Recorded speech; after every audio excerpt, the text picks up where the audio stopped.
My name is Rachel Jackson. I am 32 years old. I want to tell you a story about my life, my family, and a birthday I will never forget. For as long as I can remember, my father has forgotten my birthday. This did not happen just one time. It did not happen by accident. It happened again and again, year after year. Every year my birthday passed quietly, like it was not important. My father never forgot my sister's birthday. Not even once. Every year he planned very big parties for my sister. The parties were loud and exciting. There were balloons, decorations, music, and speeches. Many people came. Family, friends, neighbors, and coworkers all showed up. My father smiled proudly and talked about my sister like she was the best thing in the world. But when my birthday came, it felt very different. My birthday felt small. It felt rushed. It felt like something he remembered at the last minute. Sometimes it was just a quick dinner. Sometimes it was a short phone call. Sometimes it was nothing at all. It felt like my birthday was a mistake written on the family calendar. This year my father forgot again. But this year was different. This year I did not pretend it was fine. In the past, when he forgot, I would smile. I would say, "It's okay." I would tell myself it did not matter. I would act like I did not care, even though inside it hurt a lot. But this year I did not do that. Instead, I did something for myself. I used money I had saved for many years. My father never asked about this money. He never helped me save it. He never noticed it growing. It was mine. I signed papers he never saw. I made plans he never knew about. I made choices without asking for permission. I bought a small house near a quiet lake. The house was not big. It was not fancy. But it was peaceful. The lake was calm. The air was quiet. The place felt safe. Most importantly, it was far away from my father's control. When the day came and the house was officially mine, I held the keys in my hand. They felt real. Heavy. Important. I stood on the deck of the house and took a picture. It was not a perfect picture. There were no decorations. No smiling people. Just the lake, the house, and the quiet. I posted the picture online with one short sentence. Birthday gift. Self-gift. That was all. I did not send the picture to my father. I did not tag my sister. I did not explain anything. I posted it and went back inside to unpack my boxes. I opened boxes. I placed dishes in cabinets. I folded towels. I tried to focus on my new home. But then my phone started buzzing. It buzzed again. And again. And again. It buzzed so much that it moved across the table. It sounded alive, like it was angry. There were missed calls. There were messages. There were notifications from the family group chat. My father, who never had time to call me on my birthday, suddenly had a lot to say. Before I tell you what he tried to do next and how far I had to go to protect my house and myself, I want to pause for a moment. I want to know where you are reading this from. I want to know what time it is where you are. Because I want to see how far this story can travel. This story is about family. It is about loyalty. It is about standing up for yourself. It is about payback without yelling or fighting. Now let me continue. The calls did not stop. My phone kept buzzing. It shook the table. Every time it vibrated, it felt like another demand. Another complaint. Another order. I let it ring. I watched the screen light up, then go dark. Then it lit up again. For the first time in my life, I had done something big without telling anyone in my family first. And they noticed immediately. I opened the family group chat.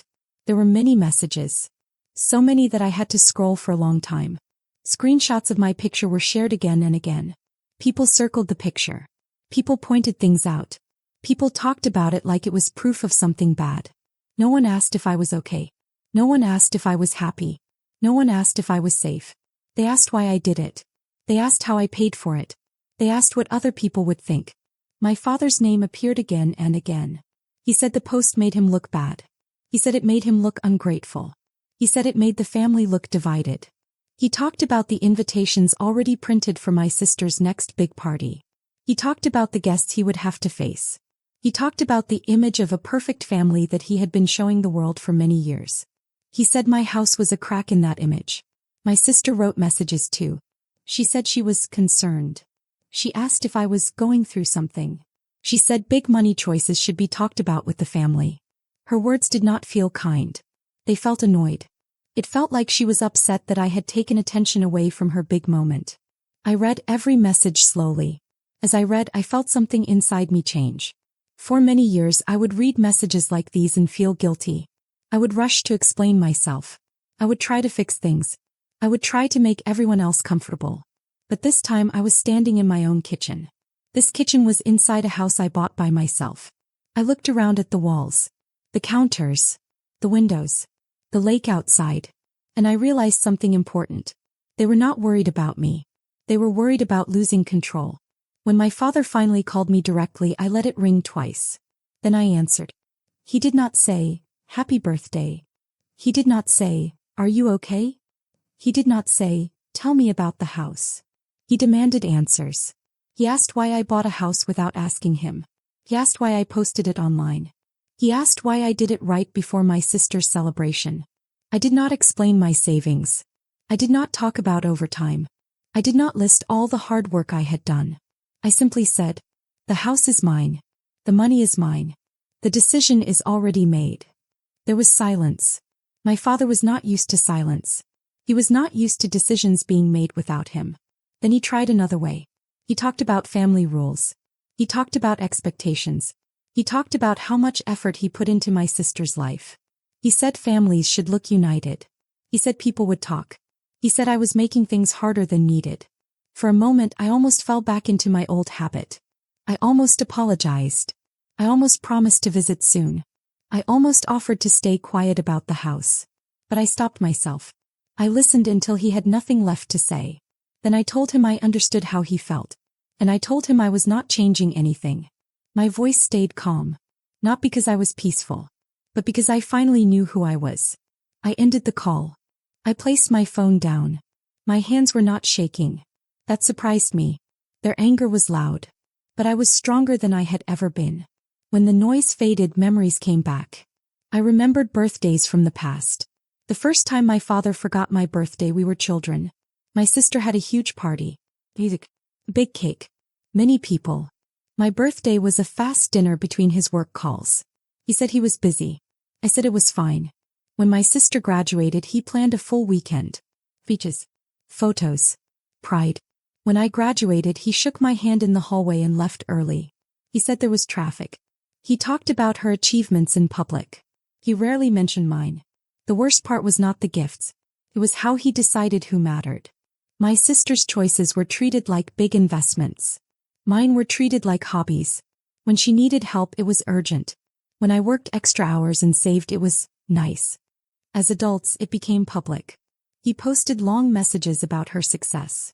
When something good happened to me, it got one short sentence. I stayed quiet because speaking up felt scary. I told myself I was being mature. The money for the lake house came from hard work. Late nights. Careful planning. Strong focus. My father never noticed. He assumed I would always be there. This time his assumption hurt him. Not because of money, but because of his image. The house was proof. Proof I could build a life without him. Proof his story was not the only one people could see. I was not yelling. I was not fighting. I was not asking for anything. I was simply living honestly. For the first time, my place outside his control had an address. Then another message came. Not from my family. From a coworker. She asked one simple question. Is everything okay at home? And for the first time in my life, I knew the answer. Yes. I was finally okay. A cousin I had not spoken to for many months liked a photo of my house. It was a picture I had posted quietly. I did not make a big announcement. I just shared a moment of my life. After liking the photo, the cousin sent me a private message. The message sounded kind on the outside. But it also sounded curious. It asked questions that felt careful. That was when I knew my father had started talking about me again. My father never liked to look unreasonable. Especially not in front of other people. When strangers or family friends were involved, he never began with anger. He never yelled. He never blamed openly. Instead, he used concern.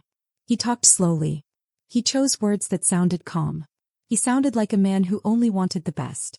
According to the story that reached me, he was worried. He was worried that I was making fast choices. He was worried I did not understand what I was doing. He was worried I might fail. He also said he was hurt. He said he was hurt that I stopped talking to him. He said he had done so much for me. He said he did not understand why I pushed him away. But none of those words sounded real to me. They did not sound like the way he talked when no one else was listening. They did not sound like his true voice. They sounded practiced. They sounded planned. They sounded like something made carefully for an audience. And for the first time I was not that audience. For many years he had used that same calm voice on me. He used it to stay in control. He never sounded angry. He never sounded cruel. He always sounded reasonable. He always sounded disappointed. That tone was powerful. It made me doubt myself. It made me feel wrong even when I was not. Now he was using that tone on other people. He was telling them a story. In that story he was the patient father. He was a caring parent. He was the one trying to help. In that story I was the unstable daughter. I was confused. I was reckless. I needed guidance. The more I heard secondhand, the clearer it became. This was not just gossip. This was not a misunderstanding. This was a pattern. My house was not just a surprise to him. It was not just a crack in his image. It was a threat. It showed that I could live on my own. It showed that I could make big decisions without him. It showed that I did not need his permission. That broke the role he had written for himself. Soon money entered the story. I noticed it in a message that a relative forwarded to me. That relative still knew how to spot a line being crossed. My father had told people that since I had enough money to buy a lake house, I should help pay for my sister's celebration. He did not say it softly. He said it like it was obvious, like it was expected. The number he mentioned was very large. It was not a small gift. It was not shared help. If I had paid it, my savings would almost disappear. That money was my safety. It was my cushion. It was the reason I could walk away from his control. He did not come to me and ask. He did not start a conversation. Instead, he told other people what I should do. He waited for the pressure to come through them. This was a trick he had used before. But this time felt different. This time I was watching from the outside. I was not trapped in the middle. That distance changed how I thought. Instead of explaining myself, instead of proving he was wrong, I asked myself a new question. What would happen if I said no? What would happen if I refused and let the results land where they belonged? The answer felt uncomfortable. If I refused, he would be exposed. He would have to admit he was counting on my money. Or he would have to change his plans. Either way, the cost would finally be his. That thought changed something in me. I began gathering things I had never allowed myself to gather before. Proof. Not to share online. Not to shame him. Not to attack him. But to protect myself. I saved screenshots of messages. Messages where my birthday was ignored. Messages where my needs were treated like problems. I saved photos from events. Photos where I was there but not mentioned in captions. As if I did not exist. I found notes I had written on hard nights. Notes where I wrote down what was said to me. So I will not forget. So I would not soften it later. I stopped rewriting the past to make it kinder. When I looked at everything together, it felt like reading a case file. For the first time, I was not the one on trial. For years, he had built a story where I owed him patience. He made it seem like I always had to understand him. Anytime I said no, he acted like he was hurt. Like he was the victim. Standing in my living room, surrounded by packed boxes and proof, I made a quiet choice. I was done defending myself inside his story. If he wanted to keep talking about me, he would have to do it without my help. That was the beginning of the real revenge. Not shouting.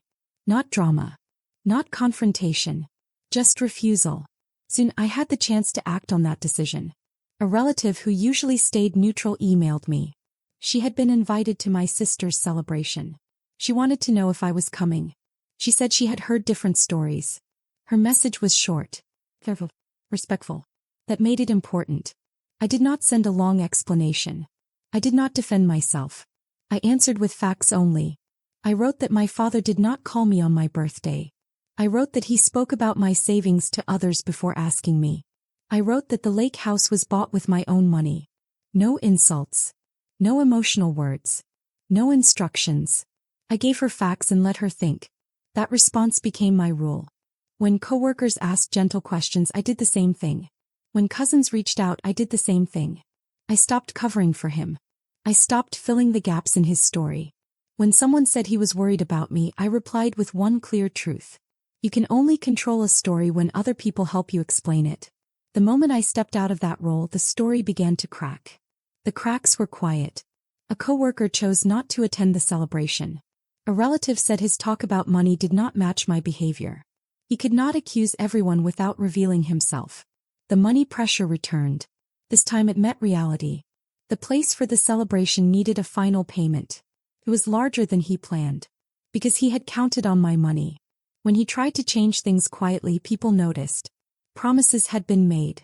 Vendors were waiting. Cutting back meant explaining. The explanation no longer sounded strong. He had choices. Borrow money. Pretend it was always meant to be smaller. Pay it himself. None of those choices matched the image he loved. For the first time he had to choose between pride and comfort. I was not there. But pieces reached me. The guest list changed. The menu was smaller. Someone said he looked tired. Not proud. Not in control. Small details. But together they mattered. My life did not fall apart. The house became home. I learned about the town. I found my place. My work stayed steady. My savings stayed safe. The contrast was clear. The calmer my life became, the weaker his story sounded. You cannot call someone reckless forever when their life keeps working. I lived quietly. Paid bills. Hurt no one. He struggled for appearances. I did not expose him loudly. I let the truth exist. Then he crossed a new line. It did not come through the family. It did not come through gossip. It came through my work email. My manager forwarded a message to me. The subject looked normal. The content was not. My father had emailed my workplace. He asked to speak to someone in charge. He said he was concerned about my judgment. He hinted that I might be unstable. He suggested I could be unreliable. He did not name the house. He did not need to. He tried to hurt my job to control me. My manager did not answer him. She sent it to me. She asked if I was okay. She asked if I wanted to document it. He sounded upset for me. Reading his words, I did not feel fear. I felt clarity. He was willing to risk my job. That ended all doubt. This was not love. This was control. That afternoon we met with HR. I brought emails, screenshots, a simple timeline. I did not exaggerate. I did not shout. I showed the truth. I talked about a problem I had with a family member. This family member was my father. He did not like that I was grown up. He did not like that I made my own choices. He tried to step into my life when I did not ask him to. He tried to control things that were no longer his to control. I told people at my workplace about this problem. I spoke calmly. I told only the truth. I explained that his actions made me feel unsafe and stressed. I explained that I wanted my work life to stay peaceful. The people at work listened to me. They paid attention. They did not interrupt me. They wrote things down so they would not forget. They told me that if my father tried to contact them again, they would stop the message. They also said they would keep a record of everything. This talk made something very important. It made a paper record. A paper record means proof. It means something written down that cannot be changed later. This record could not be erased. My father could not rewrite it. He could not pretend it never happened. The effects on him did not happen loudly. There was no big fight. There was no yelling. There was no public shame. Everything happened quietly. One older and important person at my workplace saw the email my father had sent. This person knew my father from parties long ago. They had met him before. They recognized his name right away. That person said something simple. They said it did not look good. They said it was not a good thing for a parent to try to hurt their grown child in writing. They said it made him look controlling. Another person had only heard my father's side of the story before. They believed him in the past. After seeing what happened, they spoke to me. They asked if I needed help dealing with controlling family members. They asked kindly. Slowly something changed. The picture my father worked on for many years cracked. It was a small crack. But it was easy to see once it appeared. This crack showed up in front of people whose respect he cared about. These were people he wanted to impress. These were people whose opinions mattered to him. I did not try to make things worse for him. I did not celebrate. I did not talk about it with people who did not need to know. I did not share screenshots online. I did not spread gossip. I did not warn him that his email caused problems. Letting him believe no one noticed was part of what felt fair to me. He thought his actions were invisible. He thought he was still in control. He believed I needed something more than he did. He believed I depended on him. He believed I was weak without him. He threw a stone at what he thought was my support. But that support did not break. It stayed strong. What people noticed was not me falling. What they noticed was his hand throwing the stone. At home I made changes. I made my life simpler and safer. I removed his name from emergency contact lists. That means he would not be called if something happened to me. I changed forms that still showed my family house as my backup address. I made sure my life pointed forward, not backward. I closed every door he could use to reach into my life without asking me. There were no hidden paths left. None of this was loud. There were no announcements. There were no speeches. But everything I did was final. The last thing I did was my choice alone. I thought about it carefully. I did not rush. I wrote one message to my whole extended family. This included aunts, uncles, cousins, and others. It was the same email list that had shared happy news for years. It had shared birthday parties. It had shared celebrations for my sister. In my message I spoke clearly. I said I had been ignored and used for a long time. I said I had tried to be patient. I said recent actions caused real harm. I said those actions crossed a line. I said I was choosing to stop contact with my father. I also said I would stop contact with anyone who tried to speak for him. I did not ask people to agree with me. I did not ask for explanations. I did not ask for arguments. I ended with one sentence. I wish you well from far away, and I will not be part of this anymore. Then I pressed send. After that, I blocked phone numbers. I blocked messages. Then I went outside. I walked near the lake. The lake was calm that night. The water was still. For the first time, the quiet felt good. It did not feel forced. It felt chosen. Months passed. My life began to look very different from what my father planned. The distance stayed strong. No one tried to pull me into secret talks. No one tried to fix things for him. Some family members replied to my email. They kept their words short. Some said they had noticed the pattern for years. Some stepped away quietly. The silence that followed was not a test.